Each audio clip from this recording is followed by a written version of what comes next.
नमस्कार बच्चों, आज की इस वीडियो में हम बात करने वाले हैं रिलेशन के नेक्स्ट टॉपिक पर। इसमें कल वाले वीडियो में कुछ टॉपिक जो बच गए थे, जैसे हमारा था इक्विवेलेंस रिलेशन, है ना, उसके बाद था इक्विवेलेंस क्लासेस, और उसके बाद में था दो रिलेशन का कंपोजिट रिलेशन कैसे पता करेंगे। तो उसका डिस्कशन हम इस वीडियो में करेंगे। चलिए स्टार्ट करते हैं। पहले हमारा हो जाएगा एक यार आइडेंटिटी रिलेशन छूट गया था, तो उस पर भी बात कर लेते हैं, है ना। पहला हमारा क्या था? Identity relation. Identity relation let मान लो कि ये कोई सेट है, ये 1 2 3 इसके एलिमेंट हैं। तो आइडेंटिटी रिलेशन हमारा क्या हो जाएगा? IIT इज इक्वल टू हर एलिमेंट खुद से रिलेटेड होता है, यानी हमारा हो जाएगा 1, 1, 2, 2 और फिर ये क्या हो जाएगा हमारा 3, 3। यानी कुल मिलाकर के अगर जो मान लीजिए कि किसी सेट पर हमको आइडेंटिटी रिलेशन डिफाइन करना है, तो ये हमारा हो जाएगा A equal to A, such that A belongs to A। यानी A हमारा है वो कोई नॉन एम्प्टी सेट है, ठीक है। और इस सेट A पर हमारा आइडेंटिटी रिलेशन क्या होता है? A, A, यानी हर एलिमेंट खुद से रिलेटेड होता है। ये इसका अपना मैथमेटिकल डेफिनेशन है। और मैंने इस पर एक पहले प्रैक्टिकल अप्रोच पर एक क्वेश्चन पर बात किया था कि कोई सेट A क्या लिखा है 1 2 3, तो इसका हर एलिमेंट खुद से रिलेटेड होता है, आइडेंटिटी रिलेशन कहती है। तो क्या हो जाएगा 1 1 2 2 3 3। तो वही चीज़ यहाँ पर जो है मैथमेटिकल के जनरल डेफिनेशन में शो किया गया है कि IA is equal to A, A such that A belongs to set, ठीक। तो आइडेंटिटी रिलेशन हमारा हो गया, जो कि इस वीडियो में छूट गया था। और बच्चों उसके बाद में हमको जो पढ़ना है यार, हमको पढ़ना है कंपोजिट रिलेशन, ठीक। क्या पढ़ना है हमारा है? अच्छा, एक चीज़ और छूट रहा था यार, उसको भी जान लो कि कोई सेट A है और कोई सेट B है। इसमें दोनों सेट A और B में n एलिमेंट क्या हैं? कॉमन है, n एलिमेंट कॉमन है। तो एक बात आप जान लीजिए कि A क्रॉस B और B क्रॉस A में कितने एलिमेंट कॉमन होंगे, इसको भी आप जान लीजिए। A क्रॉस B और B क्रॉस A दोनों में जो है कुल मिलाकर के n स्क्वायर एलिमेंट क्या हो जाएंगे? कॉमन हो जाएंगे, ठीक है। A और B में n एलिमेंट कॉमन है, तो A क्रॉस B और B क्रॉस A में n स्क्वायर एलिमेंट कॉमन होंगे। ये बात आप बिल्कुल ध्यान रखिएगा, ठीक है। उसके बाद में नेक्स्ट हमारा हो जाएगा, नेक्स्ट हमारा होगा कंपोजिट रिलेशन। कंपोजिट रिलेशन क्या होता है उसको? Composite relation, composite relation. अब बच्चों यहाँ पर हम मान लेते भाई कि A, B और C are 3 non empty sets है ना। ये हमारे 3 नॉन एम्प्टी सेट्स हैं, ठीक है। तो मैं इन पर पहले अलग अलग रिलेशन डिफाइन करूँगा इनके कार्टेशियन प्रोडक्ट को करके। जैसे हमारा पहला रिलेशन R है, वो A क्रॉस B पर डिफाइन किया गया है। दूसरा रिलेशन यस है, जो कि B क्रॉस C पर डिफाइन किया गया है। तो इन दोनों को मिला करके जो तीसरा रिलेशन हमारा बनेगा बच्चों, यस कंपोजिट R, यानी यस ऑफ R जो डिफाइन किया जाएगा वो A क्रॉस C में होगा, ठीक है।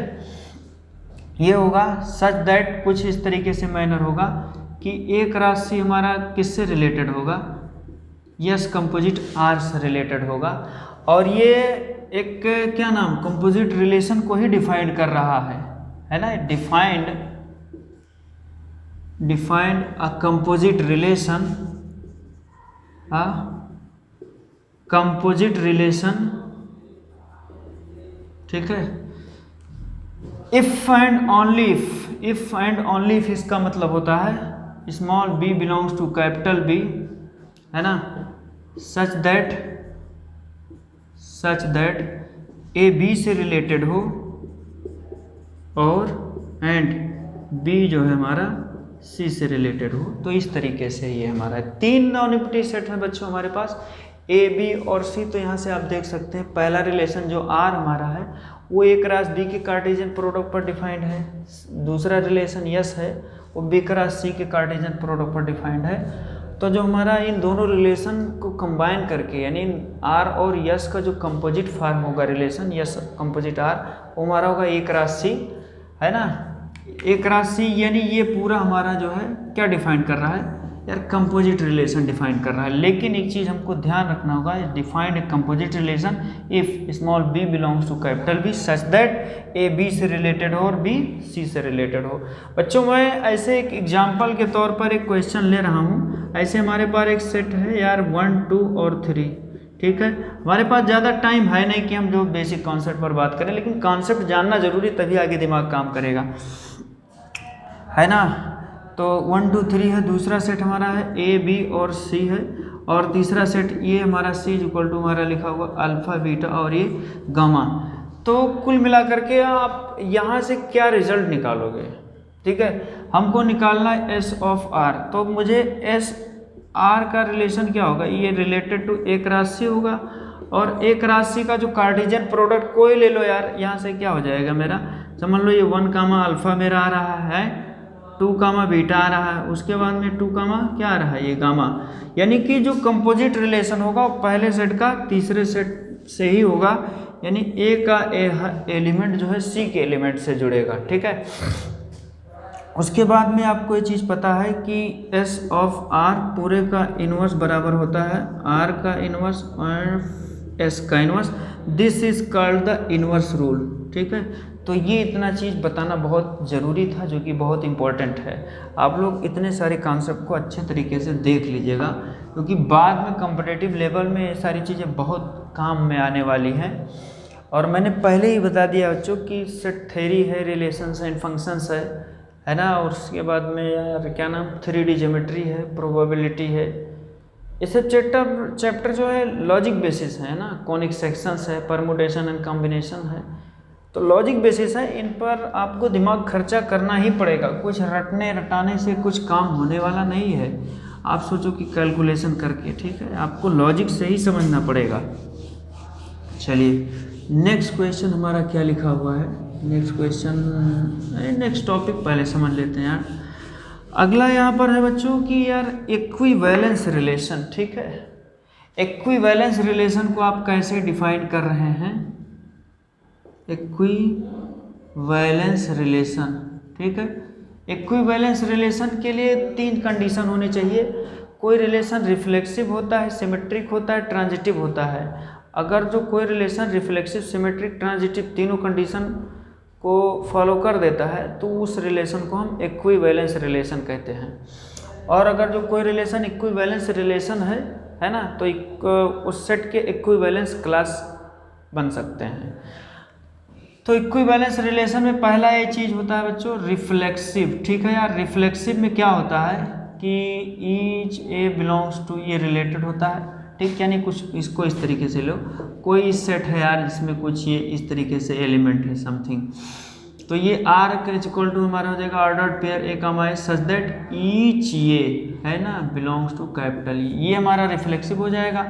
दूसरा हो जाएगा हमारा बच्चों सिमेट्रिक, यार दूसरा रिलेशन क्या हो जाएगा सिमेट्रिक। सिमेट्रिक में क्या होगा, ए बी से रिलेटेड है और बी ए से रिलेटेड होगा, जो कि मैंने आपको उस वीडियो के स्टार्टिंग में जब मैंने स्टार्ट किया था तब सारी चीज़ों को बता दिया था। और तीसरा हमारा क्या होता है बच्चों ट्रांजिटिव होता है, ठीक है। कि कोई रिलेशन ट्रांजिटिव कब कहा जाता है यार, तो ट्रांजिटिव में ये होता है कि जब ए बी से रिलेटेड हो, ठीक है, ए बी से रिलेटेड हो और बी सी से रिलेटेड हो, तो कुल मिलाकर के ए सी से रिलेटेड हो, ना कि सी ए से रिलेटेड हो, ठीक। अब जैसे लेट फॉर एग्जांपल के लिए आप यहाँ पर एक क्वेश्चन मैंने कंसीडर कर लिया यार, और एक सेट हमने ले लिया ए, उसने कुछ कहा है 1 2 3 और फिर चलो मैंने 4 ले लिया है, तो इस पर कोई एक रिलेशन उसने डिफाइन किया और ये रिलेशन हमको कुछ इस तरीके से मिल रहा है 1 1 2 2 3 3 मिल रहा है यार। उसके बाद में फिर क्या कहा उसने 4 4 कहा है, ठीक है। फिर उसने क्या कहा, ये 1 2 कहा है और ये 2 3 कहा है ना, 2 3 कहा है। फिर सिमेट्रिक वाला कंडीशन देख लेते हैं, 2 1 कह देते हैं और फिर इसको क्या कह देते हैं यार 3 2 कह देते हैं। तो पहला कंडीशन वो क्या देख रहा है, पहला वो कहेगा कि यार चेक करके बताओ कि क्या ये रिलेशन हमारा इक्विवेलेंस रिलेशन है। तो आप पहले चेक करोगे कि क्या हर एलिमेंट का डबलेट मिल रहा है इस सेट के। तो 1 है तो 1 1, 2 2, 3 3 और 4 4। तो जी हाँ, पहला चीज़ तो आप सीधा लिख दोगे कि रिफ्लेक्सिव तो ये है ना, बिकॉज है ना हर एलिमेंट का डबलेट मिल रहा है, ये चीज़ रिफ्लेक्सिव है। ठीक, रिफ्लेक्सिव में आप लिख देंगे कि यस। उसके बाद में बी वाले में देखो यार, सिमेट्रिक चेक करना है आपको। तो सिमेट्रिक में क्या कह रहा है, हर एलिमेंट हर ऑर्डर्ड पेयर का उल्टा आपको चेक करना है। 1 1 का उल्टा है खुद है 2 2, 3 3 4 4 है ना, ये तो खुद है। 1 2 का उल्टा 2 1 है, 2 3 का 3 2 है। तो yes it is symmetric also, है ना, ये बच्चों हमारा सिमेट्रिक भी है यार। लेकिन सी वाले में सबसे ज़्यादा लोचा जो है इसमें होता है ट्रांजिटिव वाले रिलेशन में। आप देखो A B B C, A B मिल रहा हो बी सी मिल रहा हो तो ए सी मिलना चाहिए, लेकिन पता चल रहा है केवल ए बी है बी सी नहीं है, तो ए सी की कोई बात नहीं है। तो बस एक कंडीशन में ट्रांजिटिविटी नहीं जो है एग्जिस्ट होती है, जब ए बी से रिलेटेड हो, बी सी से रिलेटेड हो, बट ए सी से रिलेटेड नहीं होता है। तो आपको उस पैरामीटर को बहुत ध्यान से देखना है।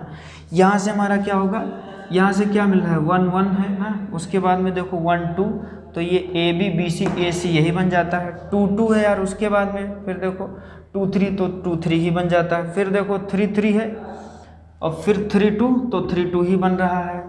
4 4 है तो 4 का तो कुछ मिल ही नहीं, केवल ए बी है बी सी है नहीं, तो ए सी की कोई बात नहीं करेंगे। 1 2 2 3 1 3 नहीं होगा। This is not the transitive, ये रिलेशन हमारा ट्रांजिटिव नहीं होगा, क्योंकि एक भी ऑर्डर्ड पेयर अगर जो डिस्टर्ब हो जाएगा तो वो रिलेशन हमारा ट्रांजिटिव रिलेशन नहीं रह जाएगा। 1 2 से रिलेटेड है, 2 3 से रिलेटेड है, तो भाई 1 3 से रिलेटेड होना चाहिए, जो कि इस रिलेशन में नहीं है। आप एक ऑर्डर पे जो डिस्टर्ब हो रहा है उसको आप लिख दोगे does not related, it is not the transitive. Transitive में आप लिख देंगे no, hence this relation is not an equivalence relation, ये रिलेशन हमारा इक्विवेलेंस रिलेशन नहीं हो सकता। ठीक, तो इक्विवेलेंस रिलेशन में जब रिफ्लेक्सिव भी होगा, सिमेट्रिक भी होगा और ट्रांजिटिव भी होगा, तभी वो रिलेशन इक्विवेलेंस रिलेशन होगा बच्चों। ठीक है, उसके बाद में मैं बात करूंगा यार इक्विवेलेंस क्लासेस। तो मैंने आपसे बता दिया कि कोई रिलेशन इक्विवेलेंस रिलेशन होगा तभी इक्विवेलेंस क्लास को एग्जिस्ट करेगा। बहुत सारे एग्जांपल आप उसमें देख सकते हैं, है ना। चलिए एक क्वेश्चन मैं आगे कर रहा हूँ, कोई एक एग्जांपल ले रहा हूँ जिसमें मैं आपको उसमें दिखा करके बता सकता हूँ, या वो इक्विवेलेंस रिलेशन होगा। ज़रूरी नहीं ये एग्जांपल नहीं हुआ तो ऐसा नहीं कि सब नहीं होंगे, है ना। नहीं यार, रटा तो है नहीं हर चीज़। दूसरा हमारा क्या हो जाएगा, इक्विवेलेंस क्लासेस। ठीक है, इक्विवेलेंस क्लासेस में क्या होता है, जो कि बहुत इम्पोर्टेंट चीज़ है।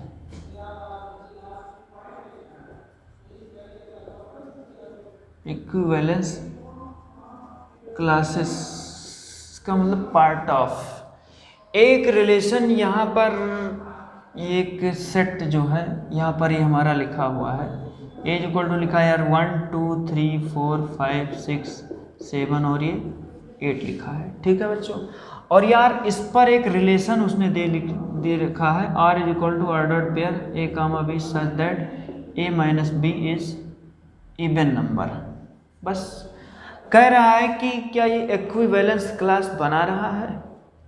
ठीक है, तो बच्चों इक्विवेलेंस क्लास के लिए कुछ चीज़ आपको चाहिए। इक्विवेलेंस क्लास के लिए मैंने मान लिया कि थोड़ा सा मैं इसको यहाँ पर लिख करके बता देता हूँ, इसका जो है थ्योरेटिकल अप्रोच कि क्या कह रहा है। इक्विवेलेंस क्लासेज हमारी होती क्या है यार, जैसे मान लो आपने कोई एक सेट लिया, ठीक, सेट लिया आपने, अब उस सेट पर आपने क्या डिफाइन किया, एक रिलेशन डिफाइन किया, समथिंग, कुछ रिलेशन भी आपका आया, ऑर्डर्ड पेयर ए कामा ऐसे है नहीं है, इस तरीके से कोई रिलेशन भी आया। अब ये रिलेशन हमारा क्या होना चाहिए, ये रिलेशन हमारा इक्विवेलेंस रिलेशन होना चाहिए। ठीक है, ये रिलेशन हमारा क्या होना चाहिए, इक्विवेलेंस रिलेशन होना चाहिए।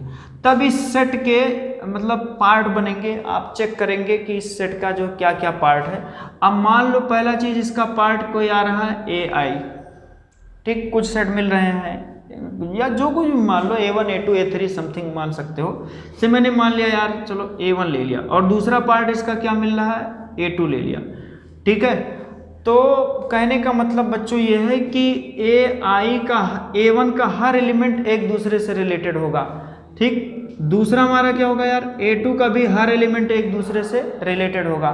और तीसरा हमारा क्या होगा, A1 union A2। A1 union अगर जो मैं A2 लेता हूं तो मुझे वही सेट मिल जाना चाहिए। ये तीन चीजें होती हैं। और चौथा बात, एक बात आप ये भी याद रखेंगे, हाँ ये भी तीसरी बात मैं ये चीज कह देता हूं कि A1 का कोई भी element, no element of A1 can be related with any element of A2। मतलब A1 का कोई भी एलिमेंट A2 के किसी भी एलिमेंट के साथ नहीं रिलेटेड हो सकता, ठीक है। ये देखो मैंने लिख दिया है थोड़ा सा कोड भाषा में, नॉट इक्वल टू A2, मतलब आप समझो कि A1 का कोई भी एलिमेंट A2 से रिलेटेड नहीं होगा, ठीक है। थोड़ा इसको रे मैंने कर दिया और उसको काट दिया, यानी A1 का कोई भी एलिमेंट A2 से रिलेटेड नहीं होगा। ध्यान रखिएगा, A1 का हर एलिमेंट एक दूसरे से रिलेटेड होगा, A2 का भी हर एलिमेंट एक दूसरे से रिलेटेड होगा, A1 का कोई भी एलिमेंट A2 से रिलेटेड नहीं होगा। और चौथा हमारा प्रोसेस होगा A1 और यूनियन A2, जब आप निकालेंगे तो हमको वही सेट मिल जाना चाहिए। तो यहाँ से आप जो रिलेशन आप पता कर रहे हैं ना, वो उसमें कुछ इस तरीके का है। मान लो कि ये हमारा इस पर जो रिलेशन आ रहा है वो इक्विवेलेंस रिलेशन है। क्या हमारा है एक बच्चों, एक इक्विवेलेंस रिलेशन है। तो यार पहले ये इक्विवेलेंस रिलेशन तो है ही है, जो चीज़ मैंने डिफाइंड किया है यहाँ से, उसमें आपको मिलने वाला क्या है इसी के अकॉर्डिंग होगा। इसके दो पार्ट कर दो जिनका जिनका डिफरेंस आ रहा है 0। तो मान लो कि एक सेट हमारा ये A1 बराबर ये मुझे मिल रहा है 1 3 5 7, ठीक। और यार दूसरा सेट A2 बराबर ये क्या मुझे मिल रहा है 2 4 6 और ये 8 मिल रहा है, ठीक है। बाकी जब आप इसको करोगे है ना इक्विवेलेंस रिलेशन, तो मैंने इसको पहले ही एज्यूम कर लिया क्योंकि मैं क्लियर करना चाहता हूँ इक्विवेलेंस क्लासेस, ठीक। तो बच्चों यहाँ पर आप क्या देख रहे हो यार, A1 का हर एलिमेंट एक दूसरे से रिलेटेड है। जैसे देखो मॉडुलस 1 - 3 आपको क्या मिलेगा 2 मिलेगा, ठीक। मॉडुलस 1 - 5 4 मिलेगा, इवन नंबर है। मॉडुलस 1 - 7 क्या मिलेगा यार 6 मिलेगा, इवन नंबर है। मॉडुलस 3 - 5 मिलेगा, क्या है यार 3 - 5 2 है, इवन नंबर है। आप कोई भी ले लो, मतलब कि हर एलिमेंट एक दूसरे से रिलेटेड है इस रिलेशन के अकॉर्डिंग, ETC। और इसके अलावा भी बहुत सारे अरेंजमेंट बन सकते हैं। इसमें आप देख लो मॉडुलस 2 - 4 ले लो फिर भी 2 आ रहा है। मॉडुलस 2 - 6 ले लो फिर भी 4 आ रहा है। मॉडुलस कुछ ले लो यार 8 - 6 2 भी 2 आ रहा है। मॉडुलस 4 - 6 ले लो तो भी क्या आ रहा है 2 आ रहा है। मॉडुलस 4 - 8 ले लो तो भी 4 आ रहा है। मतलब कि मैं ये देख रहा हूँ यार कि A का हर एलिमेंट, मतलब A1 का हर एलिमेंट एक दूसरे से रिलेटेड है, A2 का भी हर एक एलिमेंट एक दूसरे से रिलेटेड है। लेकिन अब ये दोनों चीजें तो हो गई, A1 का हर एलिमेंट एक दूसरे से रिलेटेड होगा, A2 का भी हर एलिमेंट एक दूसरे से रिलेटेड होगा, but no element of A1 can be related to any element of A2। मतलब A1 का कोई भी एलिमेंट A2 से रिलेटेड नहीं होगा और हो भी नहीं सकता। आप देख लो किसी का भी 1 2 का डिफरेंस क्या है यार 1 आ रहा है, ऑड नंबर है। आप किसी को भी ले लो 5 और 6 का ले लो फिर भी 1 आ रहा है, 7 8 का ले लो 1 आ रहा है, 3 6 का ले लो 3 आ रहा है। मतलब कि बिल्कुल चीजें वेरीफाई है, कोई भी एलिमेंट एक दूसरे से नहीं रिलेटेड होगा, है ना, अलग अलग सेट के। तो ये चीजें हमारे बिल्कुल पूरी तरीके से वेरीफाई हो चुकी हैं। ये पहला भी हो गया, दूसरा भी हो गया, तीसरा भी हो गया। अब यार A1 यूनियन A2 ले लो ना, तो 1 3 5 7 फिर 2 4 6 8, हमको यही पूरा सेट मिल जाता है। यहां से ले लो A1 यूनियन A2, तो ये मुझे क्या मिलेगा यार 1 3 5 7 और यूनियन यहाँ से क्या मिल जाएगा 2 4 6 और ये 8। तो कुल मिलाकर के ये मुझे क्या मिल जाएगा 1 2 3 4 5 6 7 और ये 8 मिल जाएगा, पूरा बात मिल जाएगा, है नहीं 1 2 3 4 5 6 7 8, तो मुझे ये पूरा चीज़ मिल जाएगा। हैंस ये मुझे पूरा सेट मिल गया। तो बच्चों हैंस मैं इन सबको क्या कहूँगा दीज आर इक्विवेलेंस क्लासेस। ये दोनों सबसेट हमारे क्या होंगे, इस सेट के इक्विवेलेंस क्लासेस होंगे। ठीक है, तो कुल मिलाकर के ये टॉपिक बहुत इम्पोर्टेंट था और ज़्यादातर लोग इसको अवॉइड कर देते हैं, नहीं पढ़ाते हैं, इसलिए मैंने सोचा कि इस पर मैं जो है थोड़ा सा डिटेल्स में बात कर लूँ। बाकी इक्विवेलेंस रिलेशन पर मैंने बहुत ज़्यादा फोकस नहीं किया, डेफिनेशन बता दिया है ना, ताकि ज़्यादा जो है टाइम हमारा इस एकेडमिक कॉन्सेप्ट पर ना जाए, ज़्यादा बात हम जो है आगे इम्पोर्टेंट क्वेश्चन सीरीज पर बात कर लें, इसलिए मैंने ज़्यादा फोकस नहीं किया। लेकिन हाँ बच्चों, जो चीज़ जो मैंने कॉन्सेप्ट था, मैंने न्यूमेरिकल मैंने क्वेश्चन ज़्यादा नहीं लगाए, लेकिन मैंने उसके कॉन्सेप्ट को डिटेल्स में बता दिया है ना। ये इतना तगड़ा कॉन्सेप्ट है कि अगर जो आपको आ गया, फिर आपको इक्विवेलेंस क्लास, इक्विवेलेंस रिलेशन के मामले में कोई हिला नहीं पाएगा। इसीलिए मैं पहले जो है कॉन्सेप्ट पर वीडियो बनाता हूँ। ठीक है, कि हर वीडियो में पहले कॉन्सेप्ट पर बात कर लिया जाए, उसके बाद फिर उस पर क्वेश्चन पर बात किया जाए। तो बच्चों आप लोग इतने कॉन्सेप्ट को अच्छे तरीके से बात करो, है ना। बाकी अगले वीडियो में हम बात करेंगे इंपॉर्टेंट क्वेश्चन सीरीज पर। Thank you very much.